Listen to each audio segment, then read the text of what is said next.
Instagrami. Çfarë shkakton ky rrjet social dhe pse duhet të hiqni dorë? A është i dëmshëm për trurin? Instagrami shkakton një fenomen psikologjik që quhet mbingarkesë informacioni. Dhe një studim në 2019 zbuluan që ndikon shumë në sistemin e motivimit të trurit.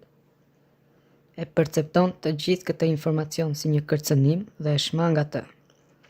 Shumë informacion do të thotë që asgjë nuk po futet në mendjen tonë.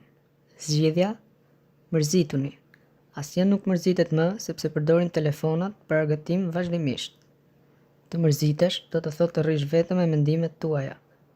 Instagrami është rrjeti social më i dëmshëm për shëndetin mendor dhe mirëqenien. Çfarë shkakton tjetër Instagrami?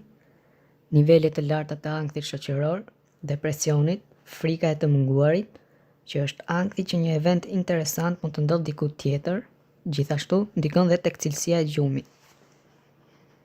Studimet kanë treguar që njerëzit e rinj shpenzojnë më shumë se 2 orë.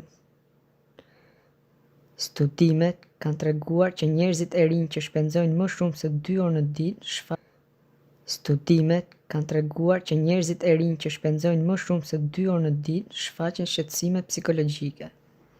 Duke parë shokët vazhdimisht me pushime, duke treguar jetën e tyre më të mirë në thonjza, bën që njerëzit e rinj të ndihen sikur po humbin nga jeta, kurse të tjerë po e shijojnë atë, gjë që e cila nuk është as pak e vërtet, sepse njerëzit që e shijojnë me të vërtet jetën dhe janë të lumtur, nuk kanë nevojë që të postojnë në rrjetet sociale, thjesht jetojnë momentin.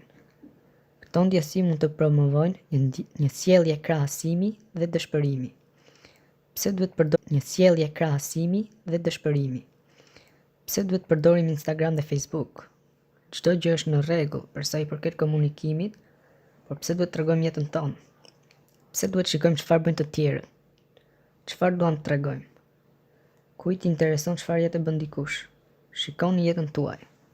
Në vend të harxhoni kohë në Instagram, shpenzojeni kohën me familjen dhe shoqërinë. Mos harxhoni kohë kot me gjërat pa vlera. Shpenzoni kohë dhe me mendimet tuaja, të mësoni më shumë se çfarë ju pëlqen dhe çfarë jo.